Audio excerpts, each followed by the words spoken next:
¿Cómo se reconfigura todo? Estamos en una dinámica inesperada de la política.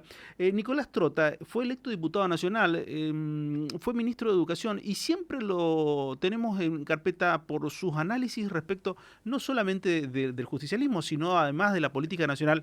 Nicolás Trota, gracias por atendernos como siempre, muy amable. ¿Cómo le va? Buen día, ¿cómo está usted? ¿Qué tal? ¿Cómo está? Muy buenos días. Gracias por atendernos, Nicolás.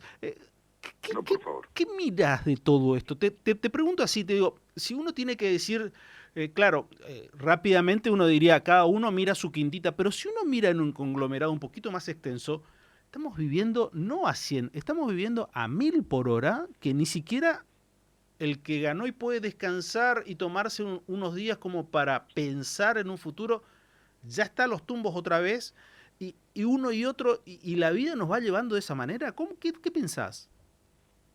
Bueno, creo que es reflejo también de estos tiempos, ¿no? Que vivimos toda una realidad de mucha aceleración y en un gobierno que también fue sorprendido por este resultado. No solo fue sorprendido el marco opositor, sino también fue sorprendido el oficialismo.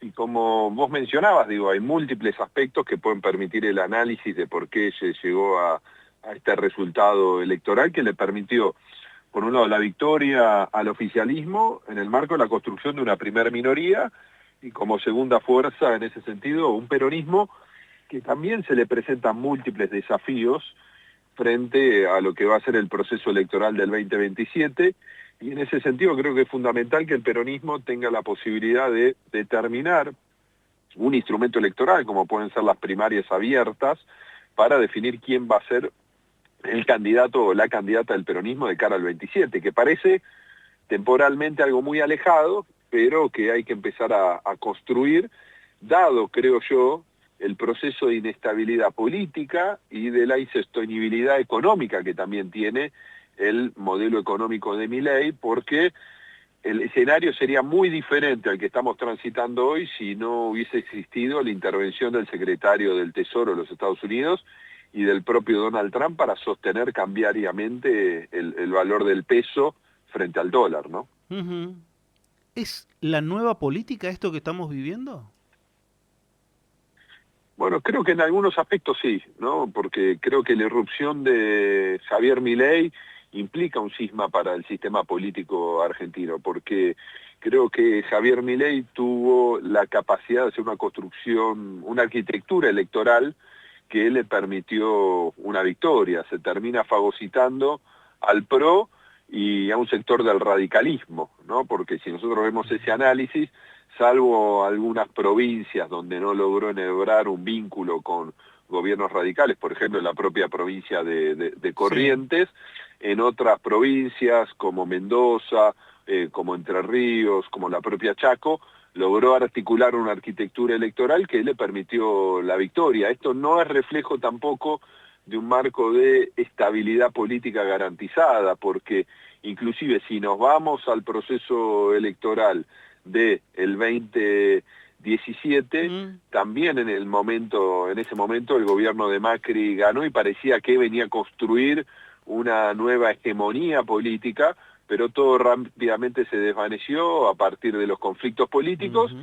y a partir también de la ausencia de resultados económicos que tengan un reflejo positivo en la microeconomía, que creo que es lo más problemático que tiene hoy el gobierno, ¿no? El universo del Sí. trabajo, la caída del consumo y la incertidumbre en ese sentido, lo que puede ser la recuperación o no de la economía con un correlato en la calidad de vida de la población. Vos sabés que déjame hacer una suerte de aclaración, porque dentro del mapa nacional me quedó claro que las provincias que hicieron una alianza con la Libertad Avanza obtuvieron una importante victoria. Mendoza, por ejemplo, superó el 50% esa alianza UCR con la Libertad Avanza, la alianza de Cornejo y Milei, si uno quiere personalizar, ¿no? Pero el dato particular es que aquí en Corrientes se dio algo. Si uno mira el porcentaje que ganó el gobierno provincial, la Unión Cívica Radical, la figura de Valdés, y si mira el porcentaje de la Libertad Avanza, estábamos hablando de arriba del 70% del electorado. Me parece un detalle que no es menor, porque estás hablando de un electorado enorme. Si uno entra a hacer una, ya lo sé, política, sociología no es matemática, no es una ciencia exacta de donde uno más uno es dos. Y dentro de esa suma, vos hablaste precariedad económica, yo eso te sumo. Esper y el vínculo con los narcos, discapacitados, jubilados, sin obra pública, vos andás por la ruta y es un desastre. Todo eso hacía entender con el manual anterior que era imposible que gane un gobierno. ¿Qué votó la sociedad entonces? ¿Qué es lo que quiso votar y expresarnos el domingo pasado? Yo creo que ahí hubo tres elementos de análisis más importantes, porque hay múltiples también.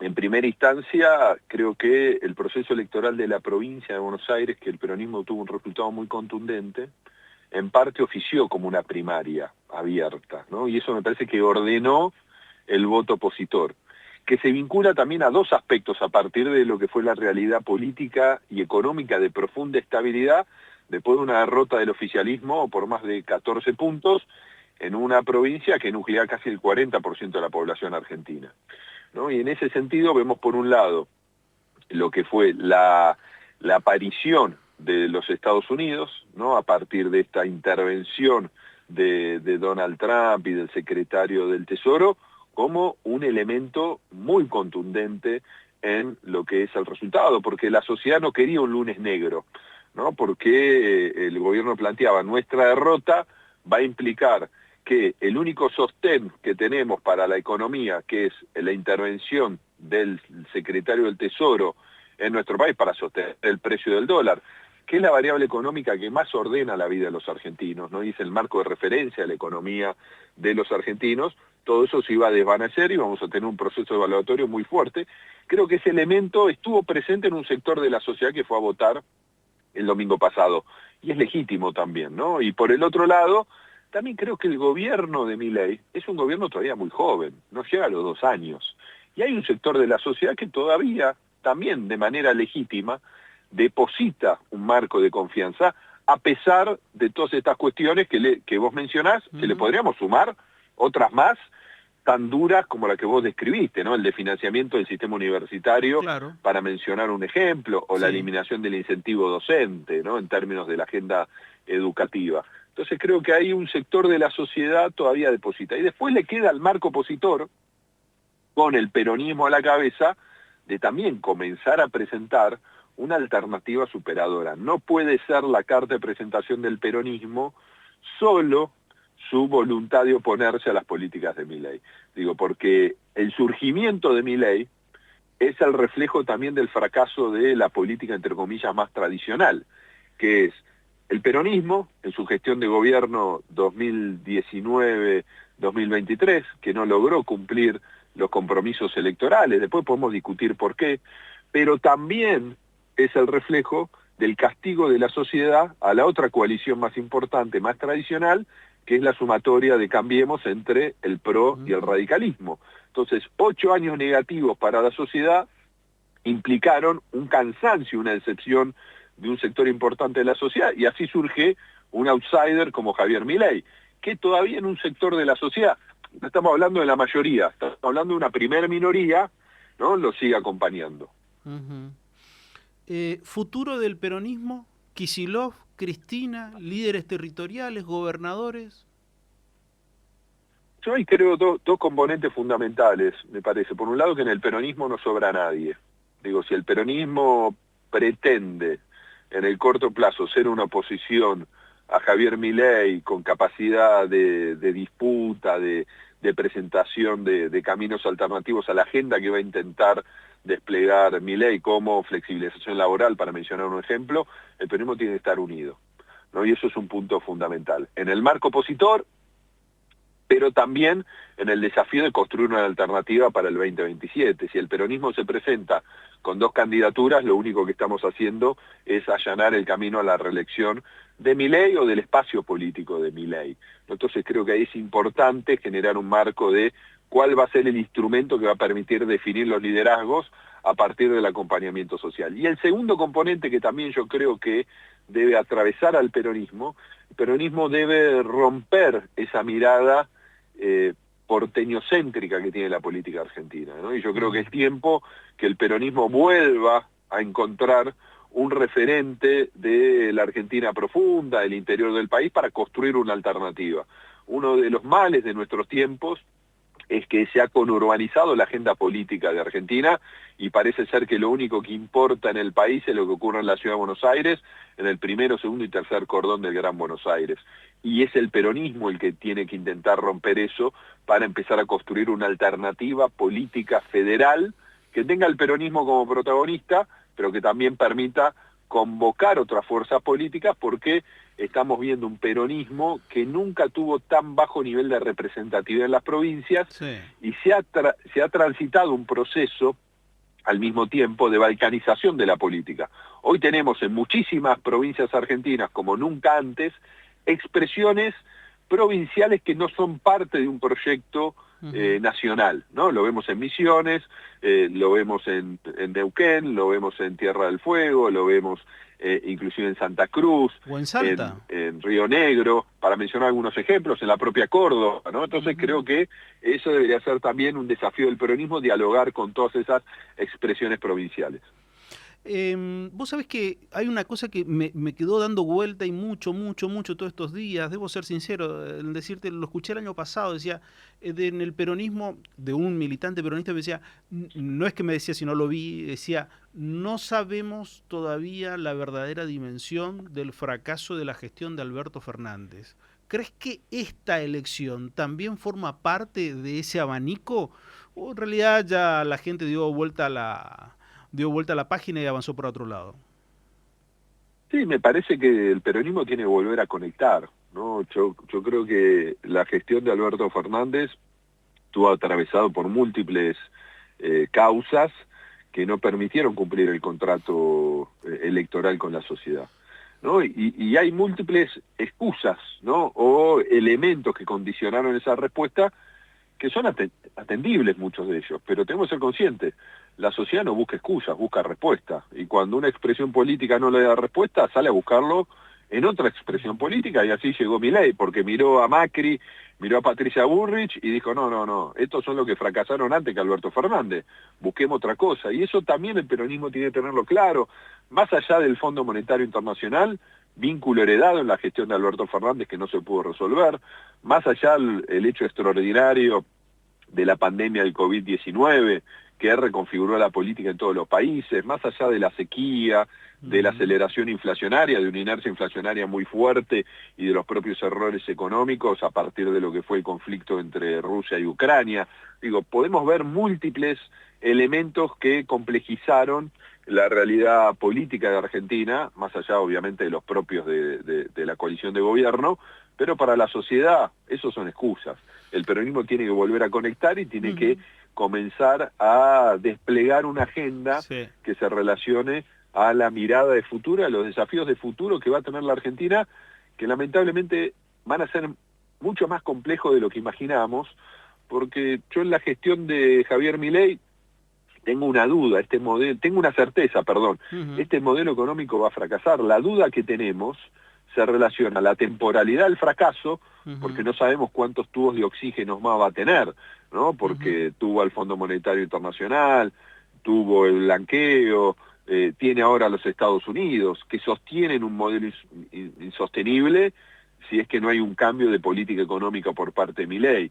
Y la duda que tenemos es la profundidad de la crisis que va a dejar en términos sociales, que es lo que más angustia nos genera, y por el otro lado, el nivel de condicionamiento que le va a dejar un futuro gobierno por el endeudamiento externo que ha crecido tanto en los últimos tiempos. A ver, la última pregunta tiene que ver más a un tono de índole personal. No te conozco personalmente, siempre agradezco tu amabilidad por atendernos, pero voy a cambiar un poco el tono, porque no en este análisis permanente de la política, de los espacios de poder, a mí en lo personal no me dejó ni de acostumbrar ni de llamar de atención lo que viene pasando en la Cámara de Diputados. Digo, el nivel de escándalos, el nivel de tensión que todos los días sortea un escaloncito más.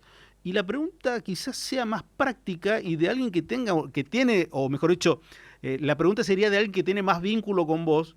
Quiero saber cuál es tu respuesta en esto. ¿Tenés idea dónde te metiste? Creo que es, a ver, lamentablemente la política, y no solo en el Congreso, pero también en el Congreso, y eso es lo institucionalmente dramático, se vincula hoy a la generación de conversación.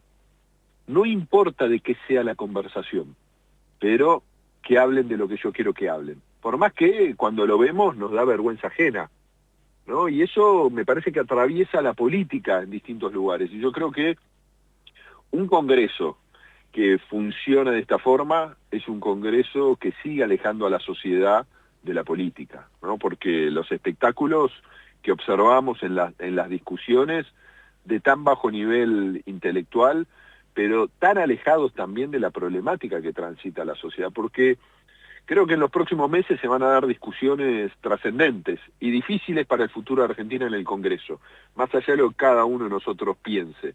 Pero cualquier avance, para poner un ejemplo, vinculado a la modificación de la ley de contrato de trabajo, de las condiciones de los trabajadores, más allá de todos los desafíos que tiene el universo del trabajo, es algo que va a reconfigurar positiva o negativamente la sociedad de cara a la próxima década.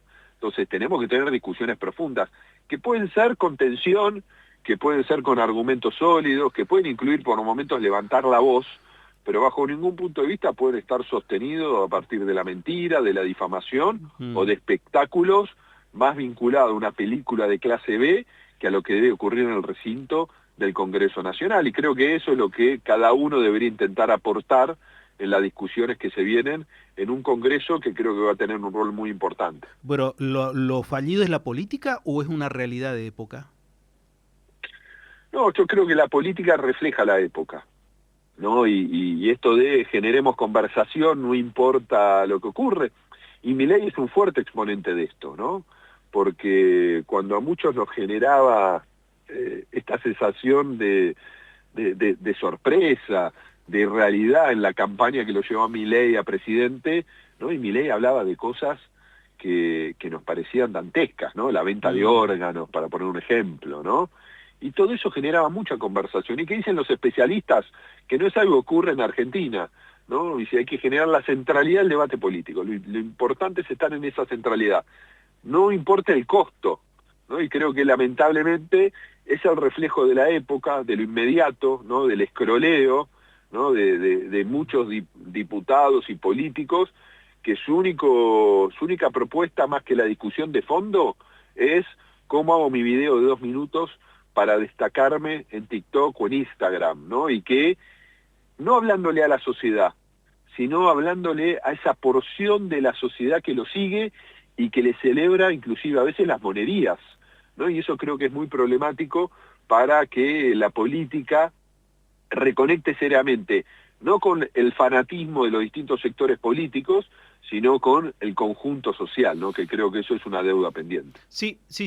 Esa también me parece que es una discusión de esta época y es una discusión muy interesante que engloba un montón de cosas y que no es exclusividad de la República Argentina. Uno entra a mirar otros lares, otros lugares y se encuentra con cuestiones de índole similar, la tecnología, cómo juega en esto, cómo juega la conectividad, cómo juega la comunicación, de qué cada uno está hablando y cómo está hablando. Y esa es una cuestión bastante interesante. Nicolás, el mayor de los éxitos en este nuevo rol como diputado nacional y seguiremos seguramente en contacto hablando de estas clases de cosas. Gracias, un abrazo. No, un abrazo y muchas gracias a usted por la posibilidad de conversar con toda su audiencia y ojalá que podamos hacerlo en los próximos meses nuevamente. Será un gusto completamente. Gracias. El doctor Nicolás Trota, quien fuera ministro de Educación en su momento de la Nación durante la gestión de Alberto Fernández, diputado nacional electo, integrante obviamente del Partido Justicialista.